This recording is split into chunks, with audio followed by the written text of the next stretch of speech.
Fourth views, चौथा विचार, बाकी ठीक है। तो मोदी सत्ता में लौट जाएंगे। मोदी सत्ता में लौट आएंगे, इसकी चर्चा होने लगी है और चर्चा विपक्ष कर रहा है।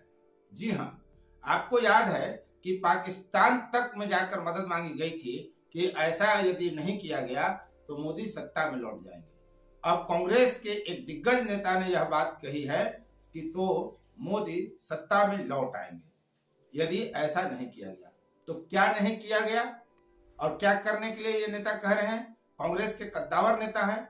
जब कांग्रेस पार्टी का 137वां स्थापना दिवस मनाया गया तो सबके भाषण तो चर्चा में आए, आप तक सबकी खबरें पहुंच गई, लेकिन जो सबसे महत्वपूर्ण खबर थी, एक नेता के द्वारा कही गई बात, उसका विश्लेषण या उसकी खबर आप तक मीडिया जो मुख्य धारा की है वो लेकर नहीं आई। इसकी कई वजह हो सकती हैं, अपने अपने हिसाब से लोग इसके बारे में सोच सकते हैं। इस नेता ने यह कहा कि जिस तरह अल्पसंख्यकों को अपनी आस्था का पालन करने का अधिकार है, उसी तरह हिंदुओं को भी अपने पवित्र स्थानों पर जाने और अपने माथे पर चंदन लगाने का अधिकार है। अगर हम ऐसा नहीं करते हैं तो मोदी सत्ता में लौट आएंगे। उन्होंने यह भी कहा कि हमें अपने साथ बहुसंख्यकों को रखने की जरूरत है, सिर्फ अल्पसंख्यकों को रखना ही पर्याप्त नहीं है। हमें नरेंद्र मोदी से लड़ाई में अल्पसंख्यकों के साथ बहुसंख्यकों को भी साथ लाना चाहिए। और उन्होंने पार्टी कार्यकर्ताओं से अपील की, आग्रह किया कि हिंदुओं के प्रति अधिक संवेदनशील हों। यह सब क्यों हो रहा है, हम इसी का विश्लेषण करेंगे और 2014 के लोकसभा चुनाव के बाद की स्थिति का भी विश्लेषण करेंगे, उसका याद आपको कराएंगे और कैसे मोदी से टकराने के लिए हिंदू पक्षधर बनने लगे हैं एक राजनीतिक दल के लोग, यह भी आपको हम बताएंगे। आप देख रहे हैं फोर्थ व्यूज, मैं उपेंद्र कश्यप, इंडियन पॉलिटिक्स। आपको याद होगा कि अरविंद केजरीवाल, जी हां, आम आदमी पार्टी के सुप्रीमो, बिहार दिल्ली के मुख्यमंत्री अरविंद केजरीवाल पहले नरेंद्र मोदी को खूब टारगेट करते थे, हर बात पर हिंदू मुस्लिम करते थे, अल्पसंख्यकवाद की राजनीति करते थे।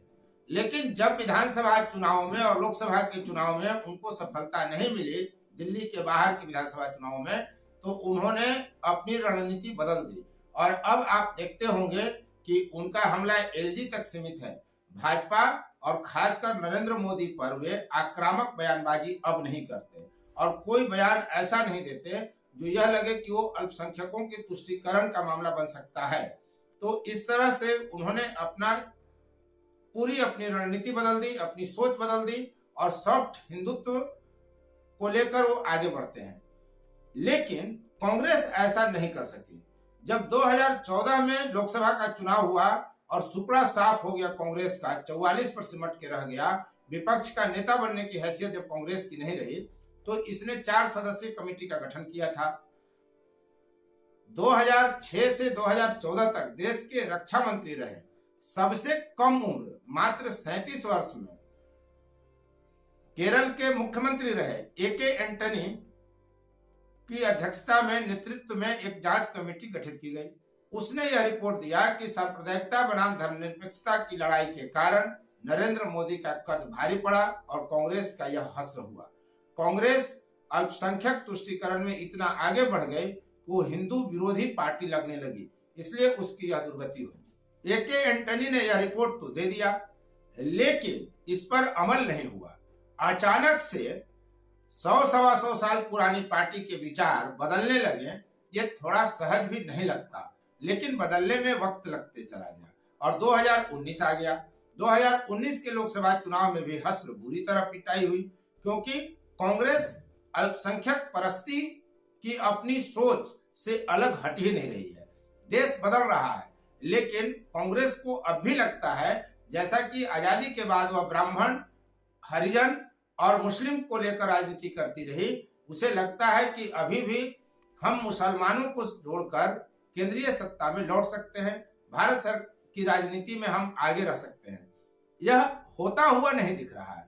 तो कांग्रेस को बदलते बदलते 2019 आ गया और वहां भी दुर्गति हुई। अब 19 के बाद आप देख रहे होंगे कि सॉफ्ट हिंदुत्व की तरफ कांग्रेस जा रही है। इसके पीछे भी एक वजह है। अब कांग्रेस मंदिर मंदिर द्वारे द्वारे जा रही है, जनेऊ निकाल कर दिखाया जा रहा है कि मैं हिंदू हूं, मैं कश्मीरी हिंदू हूं, मैं गौड़ ब्राह्मण हूं, ये बताया जा रहा है। मंदिर जाया जा रहा है तो तस्वीरें दिखाई जा रही हैं। जब इस पर सवाल उठने लगे थे तो कांग्रेस ने कहा कि हम मंदिर तो जाते रहे हैं, लेकिन मीडिया वालों को लेकर नहीं जाते थे, नरेंद्र मोदी की तरह कि मंदिर पूजा करेंगे तो उसका भी प्रदर्शन करेंगे। लेकिन जिस बात का विरोध कांग्रेस कर रही थी, अब कांग्रेस भी वही करने लगी है। वह भी जनेऊ दिखा रही है, मंदिर में जा रही है, उस वहां मीडिया पहुंचाए जा रहे हैं, मीडिया को बुलाया जा रहा है और तस्वीरें दिखाई जा रही हैं। माँ का पैर में पहने हुए जूता का फीता बांधते हुए तस्वीरें वायरल कराई जा रही हैं। तो यह सब अपनी छवि बदलने के लिए की जा रही है, सॉफ्ट हिंदुत्व की तरफ बढ़ रहा है। लेकिन कांग्रेस इतनी जड़ पार्टी है कि इसके कुछ नेता कांग्रेस के इस विचारधारा जब बदलाव आ रहा है तो एक पटरी से दूसरी पटरी पर जब ट्रेन जाती है तो डगमगाती है। ठीक उसी तरह भी आपने ताजा प्रकरण देखा होगा कि जहां राहुल गांधी अटल बिहारी वाजपेयी की प्रशंसा कर रहे हैं, वहीं कांग्रेस के नेता उनको विदेश का एजेंट बता रहे थे, जिसे बाद में हटा लिया गया उस ट्वीट को। तो कांग्रेस की विडंबना यही है कि यदि वो बदलना भी चाह रही है तो उसके कुछ नेता उसके टांग खींच दे रहे हैं, और वो 2 कदम आगे बढ़ रही है तो 2 कदम 3 कदम 4 कदम तक उसे पीछे खींच कर लाया जा रहा है।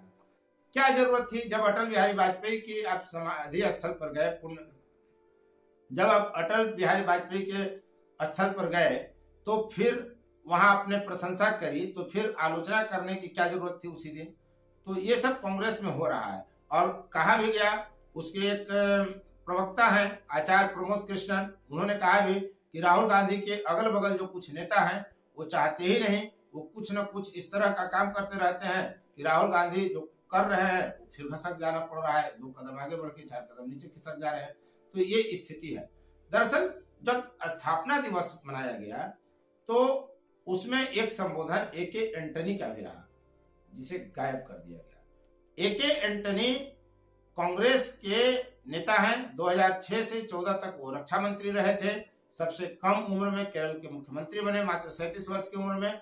उन्होंने यह बात कही, उन्होंने कहा कि जिस तरह अल्पसंख्यकों को अपनी आस्था का पालन करने का अधिकार है, ठीक उसी तरह हिंदुओं को भी अपने पवित्र स्थानों पर जाने और अपने माथे पर चंदन लगाने का अधिकार है। अगर हम ऐसा नहीं करते हैं तो मोदी सत्ता में लौट जाएंगे। उन्होंने यह भी कहा अपने कार्यकर्ताओं से कि हिंदुओं के प्रति अधिक संवेदनशील आप हों। उन्होंने यह भी तक कहा कि हमें अपने साथ बहुसंख्यकों को रखने की जरूरत है, सिर्फ अल्पसंख्यकों को रखना ही पर्याप्त नहीं है। हमें नरेंद्र मोदी से लड़ाई में अल्पसंख्यकों के साथ बहुसंख्यकों को भी साथ लाना चाहिए। दरअसल इन्हीं ए.के. एंटनी ने कहा था कि जब सांप्रदायिकता बनाम धर्मनिरपेक्षता की लड़ाई हुई और जब कांग्रेस यह लगने लगा कि ये हिंदू विरोधी पार्टी है, इतनी ज्यादा अल्पसंख्यक परस्ती की गई, इसलिए इतनी बुरी हार हुई 2014 में, उससे सबक नहीं सीखा कांग्रेस। और अब जब फिर ए.के. एंटनी यह बात कह रहे हैं, जब वो राजनीति में सक्रिय नहीं रह गए हैं, तो क्या कांग्रेस उनके बताए रास्ते पर चलेगी? क्या कांग्रेस सांप्रदायिकता बनाम धर्मनिरपेक्षता की लड़ाई बंद करेगी? वह सॉफ्ट हिंदुत्व की तरफ जाएगी, लेकिन गाहे बगाहे वह हिंदुत्व को भी कटघरे में खड़ा करती है और अल्पसंख्यक समुदाय से जुड़े आतंकवादियों के प्रति सॉफ्ट वचन बोलती है, सॉफ्ट बयानबाजी होती है या बयानबाजी नहीं होती है। जब इस देश में अल्पसंख्यक की तरफ से कुछ होता है तो ये चुप हो जाते हैं, जब बहुसंख्यक आबादी का कोई एक व्यक्ति कुछ करता है तो उसको लेकर ये मुखर हो जाते हैं। तो वो जो सिलेक्टिव धर्मनिरपेक्षता वाली भूमिका में कांग्रेस चल रही है, हर चयन करती है कि किस मुद्दे को हम आगे उठाएं, किस मुद्दे को नहीं उठाएं, किस मुद्दे पर सॉफ्ट बयान दें, किस मुद्दे पर हार्ड बयान दें। तो इस तरह की जब पॉलिटिक्स वो करेगी तो सांप्रदायिकता बनाम धर्मनिरपेक्षता की अगर लड़ाई होगी तो देश में एक बड़ी आबादी ऐसी है जो यह मानकर चल रही है कि सांप्रदायिकता बनाम धर्मनिरपेक्षता की लड़ाई में कांग्रेस पर भाजपा भारी पड़ेगी, क्योंकि भाजपा के साथ मुस्लिम तुष्टीकरण का किस्सा नहीं जुड़ता है, लेकिन कांग्रेस के साथ तो सैकड़ों की संख्या में किस्से मुस्लिम परस्ती के जुड़ते हैं और हिंदू विरोध के भी किस्से जुड़ते हैं। चाहे वक्फ बोर्ड से संबंधित कानून हो, चाहे धर्म स्थलों से जुड़ा कानून हो, चाहे दंगों से जुड़ा कानून जो लेकर के मनमोहन सिंह सरकार में लाया गया था वो। तो हर बार यह दिखता है कि कांग्रेस अल्पसंख्यक परस्ती में बहुत हद तक आगे चली जाती है और वो लगता है कि वो हिंदू विरोधी पार्टी हो गई है। तो हिंदू विरोधी पार्टी की छवि से निकलने के लिए कांग्रेस सॉफ्ट हिंदुत्व के रास्ते पर जा रही है। मंदिर मंदिर द्वारे द्वारे राहुल गांधी जा रहे हैं, भारत जोड़ो यात्रा भी कर रहे हैं। तो भारत कितना जोड़ पाएंगे, कितना वो कार्यकर्ताओं को जोड़ पाएंगे, कितना वो सफल होंगे राजनीतिक रूप से, कितना सीट ला सकेंगे आने वाले 2024 में होने वाले लोकसभा चुनाव में, और किस हद तक उनका संगठन मजबूत होगा, पार्टी मजबूत होगा, लोग उनसे जुड़ेंगे, यह सब कुछ तो 2024 के लोकसभा चुनाव में सामने आएगा। लेकिन क्या कांग्रेस वास्तव में तो मोदी सत्ता में लौट आएंगे, ऐसा न हो। कांग्रेस अपना चाल चरित्र चेहरा बदलेगी, अपनी आइडियोलॉजी को बदलेगी, वो अधिक हिंदू विरोधी और मुस्लिम परस्त न दिखे, इसकी कोशिश कांग्रेस की तरफ से होगी। आने वाले वक्त में यह सब कुछ पता चल जाएगा आपको। अभी लोकसभा चुनाव में लगभग 14 से 16 महीने की देरी है, तो इस बीच बहुत कुछ बदलाव आएगा, कांग्रेस में भी बदलाव आएगा। हम देख रहे हैं, उस पर नजर हमारी रहेगी कि कितना बदलाव आता है, क्या क्या बदलाव आता है, कैसे वो लोकसभा चुनाव की तरफ आगे पार्टी खुद को बढ़ाती है, कैसे किस विचारधारा को अपनाकर बढ़ाती है।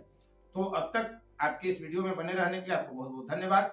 यदि अब तक आपने चैनल को सब्सक्राइब नहीं किया है तो चैनल को सब्सक्राइब कर लें, शेयर लाइक कमेंट जरूर करें, और हाँ, और नोटिफिकेशन वाली घंटी जरूर दबाएं ताकि सबसे पहले आपकी पसंद का वीडियो आपकी मुट्ठी में पहुंचे।